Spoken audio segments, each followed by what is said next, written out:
Patay na nang matagpuan ng nawalang negosyanteng babae sa Angeles City sa Pampanga.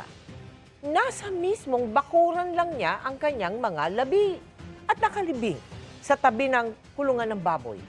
Nawawala pa rin ang kanyang driver na itinuturing ng person of interest sa krimen. Nakatutok si Ian Cruz. Sa kanilang compound mismo sa Angeles City, Pampanga, natagpuan ang bangkay ng 59 anyos na si Maria Teresa Tess Mamak, ang negosyante at byuda ng dating kapitan ng Barangay Balibago na ilang araw nang nawawala. Lumakas ang hinala ng mga pulis na nasa compound lamang ang biktima dahil wala raw nakitang bakas ng dugo sa na-recover na puting sasakyan nito sa Magalang, Pampanga nitong Valentine's Day. Lalo't sa inisyal na pagsisiyasat ng Police Station 4 ng Angeles, may nakita silang bakas ng dugo sa pader, kartilya, washing machine at gripo sa compound. Matapos ang mahigit 4 na oras sa paghukay kahapon, natagpuan ng mga otoridad ang bangkay ni Ginang Mamak na 4 na araw nang nawawala.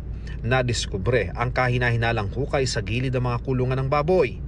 Ilang hakbang lamang mula sa tirahan ng driver ng pamilya. May napansin po na isang hukay na medyo malambot po yung lupa.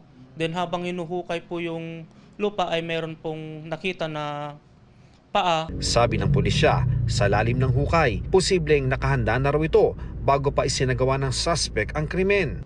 Most likely po may butas na po yun. Bakit po? Kasi imposible pong makapaghuhay ka po ng ganun kalalim within a span of 1 hour. Kanina madaling araw, isinailalim na sa autopsy ang bangkay ng biktima para matukoy ang sanhi ng kanyang pagkamatay. Basag po dito sa may left part po ng ulo niya, and most likely po pinalo po yun ng isang matigas po na bagay. Durog po, parang durog po. Durog yung ginaganon, kinakapa. Durog, malambot siya? Malambot siya. February 12 nang mapaulat na nawawala ang biktima. Sa kuha ng CCTV malapit sa compound ng biktima, makikita ang isang lalaki na lumabas bandang alas 7:22 ng gabi. Tinukoy ng mga kaanak ang lalaki na driver nila ng mahigit 20 taon na si alias Manuel. Bumalik din siya sa loob maya-maya matapos tanggapin ng food delivery ng anak ng biktima. Matapos ang ilang minuto, dumating ang puting sasakyan ng biktima. Alas 7:30 naman narinig sa CCTV video ang sigaw ng isang babae sa loob ng bahay na pinaniniwalaang sa biktima. Pagsapit ng alas 8:30 ng gabi, makikita ang puting sasakyan na palabas ng compound. Ayon sa saksi, hindi siya maaring magkamali kung sino ang may dala nang umalis sa sasakyan. Labas ko sa gate, nakita ko niya si nagmamadali. Lumundag siya sa sasakyan para isara yung gate, nagmamadali siya. Tapos, Kapag niya, sinara niya yung gate, may nakakumpas yung dalawang tricycle noon. nakatalo. O bakit daw? Kasi binalanda niya yung sasakyan doon sa gitna. February 14 nang matagpuang abandonado ang sasakyan at nakaparada sa Magalang Municipal Plaza. Isinailalim na ito sa forensic examination. Ang lalaking driver hindi na nakita at na-contact ng mga kaanak ng biktima simula noong February 12.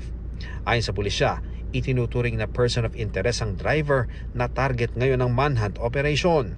Salang po yung huling nakita na kasama po nung victim po natin, and huling nakita na may tanan po nung sasakyan. So we considered him as the person of interest po. Ongoing pa rin po yung forward tracking po natin, and sinusundan po natin itong si through CCTVs kung saan po siya nagpunta. From the time na sumakay siya ng jeep pasok po ng Angeles. Tumanggi muna magbigay ng pahayag ang pamilya ng biktima na labis ang pagluluksa. Si Pampanga 1st District Representative Carmelo Lasatin Jr. nag-alok din ng 200,000 pisong pabuya sa sinumang makapagbibigay ng impormasyon kung sino ang pumatay sa biktima. Para sa GMA Integrated News, Ian Cruz, ang katutok, 24 oras.